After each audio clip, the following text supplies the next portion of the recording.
L-ewwel għan tiegħu kien propju li jkun hemm iktar link bejn sekondarja u l-ITS. Konżajna u kol kien nħu economics mux għal Malta, population Ingilterra, ġifiri l-istess. Għakul ma konna namlu. It is a challenging career, ġifiri, and again, it is not suited for everybody. Ġifiri, ħassib li. U kol għannu pala lecturers dejjem nitkellmu bejn il-tolin, il-bidu noħolqu iktar exposure. Industrial kitchen really is, right? Again, it's not heaven on earth, ġifiri, għajkun hemm storbju sħana u affarijiet hekk. Profession, it were real professional people's skills.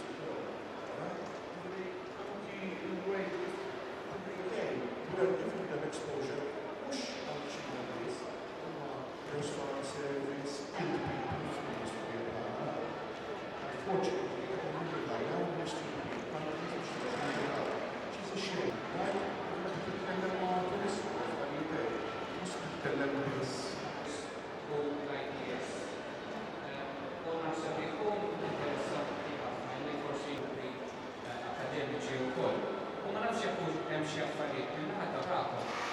Forse li sviluppaw, zombi, korpo biżjed, ċejje, forsi s-semi l-ġasti, jemma nasib.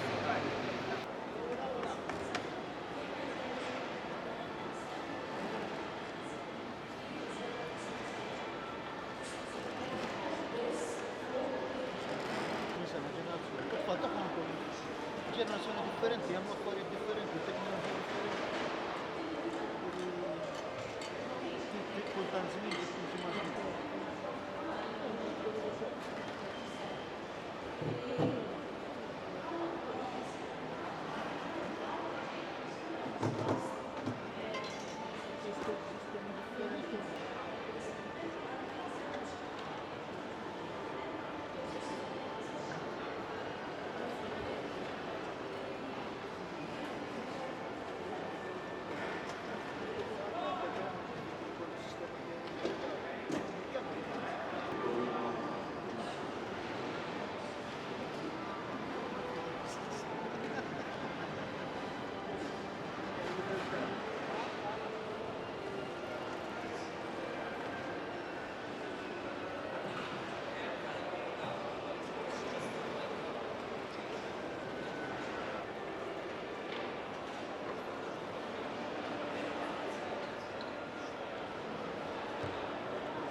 Malta Kulinarja u esibizzjoni fejn wieħed isib 10 tnaxxija u hija miftuħa għall-pubbliku, għal kulħadd. Nieħu l-okkażjoni biex nirringrazzja lill-esibizzjoni. Permezz tagħha il-professjonisti f'dan is-settur jiġu premjati f'diversi kategoriji. Nibgħu l-President tal-Malta Chefs Association biex jagħmel kemmtejn għall-okkażjoni. Bħal tal-lum tfakkarni f'mixja twila ta' snin meta bdew dawn il-kompetizzjonijiet bil-Malta Cookery and Food Association kien f'Malta kif ukoll barra mixtuqa. Vivanda Taste the Med flimkien mal-Malta Kulinarja kienet għażla tajba biex ħdimna flimkien għal dawn is-snin. Wieħed jista' jara dan is-suċċess fil-kobor ta' din l-azzjenda li qegħdin niftħu llum. Dan seta' jsir bil-fiduċja ta' dawk il-kumpaniji li qegħdin għalija għandhom xi allerġiji u tolleranza għal dak li jgħidu. Nemmel il-klijent għandu jkollu fiduċja f'dak li kelli jippreżenta. Malta Kulinarja fejn dan il-Malta Chef Society hija membru tal-WEPS Kulinarja, speċjalment l-organizzaturi tal-MFCC u lill-Mr. Lino Xkembri għal Malta Chef Society. Matul dawn il-jiem se tkun qiegħda tingħata informazzjoni dwar dak kollu li qed isir hawnhekk. Nawgura kemm l-organizzaturi, il-kompetituri, il-management of hotel and restaurants. U allura ta' dan ngħidilkom proset għax m'għandix dubju illi anke minn ftit li rajt illi dan l-avveniment se jkun suċċess. Naf li għandkom 3-4 tiem ta' xogħol ta' ħidma hawnhekk, m'għandix dubju wkoll li jkollkom ħafna nies illi jiġu hawnhekk jiena fejn naraw ħafna affarijiet illi sinċerament jekk inti ma tkunx parti mill-qasam illi wieħed qiegħed importanti ħafna biex tħarreġ in-nies illi jkunu l-ambaxxaturi tagħna f'dan is-settur tat-turiżmu. Illum qegħdin inħarsu lejn Malta Kulinarja wkoll għandna kompetizzjonijiet ta' chefs. Jekk inħarsu lejn dan il-qasam naħseb ilkoll nirrealizzaw kemm kien hemm evoluzzjoni wkoll, evoluzzjoni maġla u qawwija. Jekk inħares anke ftit hawnhekk.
And this is a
Good for fancy husbands. And when you have a you trip it, sorry, I said you trip it with you trip it, we replace it. It's Scusate. Oh, I see. It's Scusate.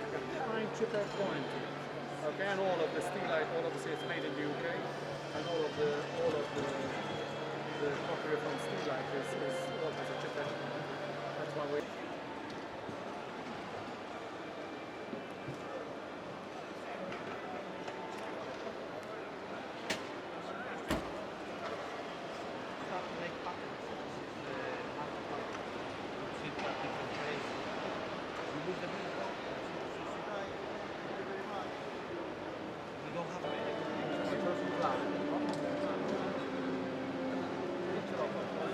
Perché non è connesso a internet. La macchina si può connettere a internet e va a cercare direttamente le ricette del nostro database.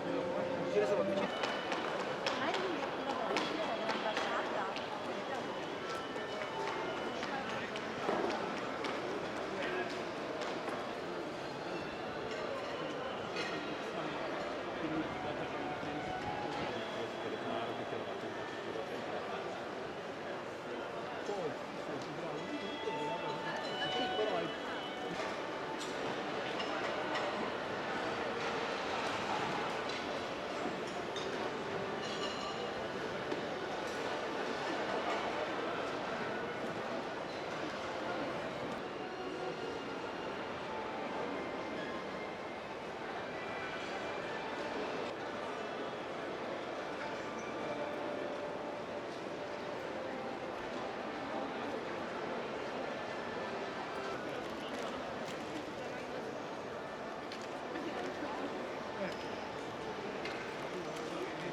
Oh, grazie ragazzi.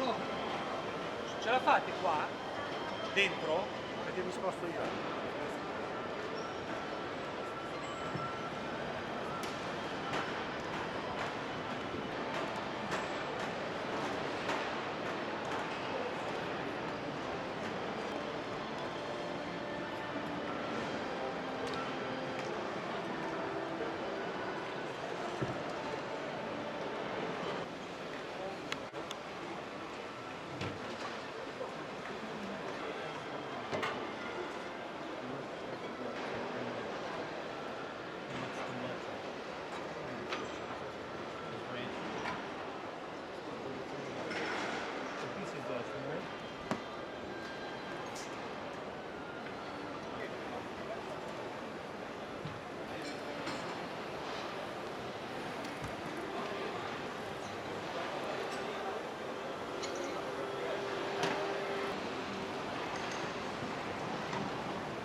5 minutes to go.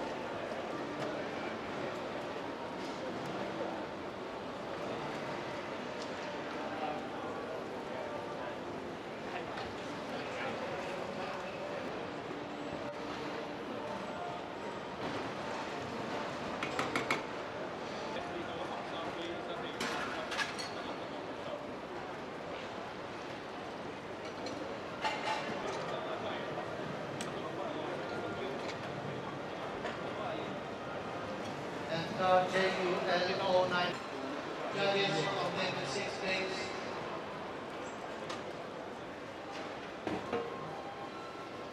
This is traditionally everything that you find in the Maltese compound, which is a baked pasta dish. Because is totally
Dijak bomby, tira.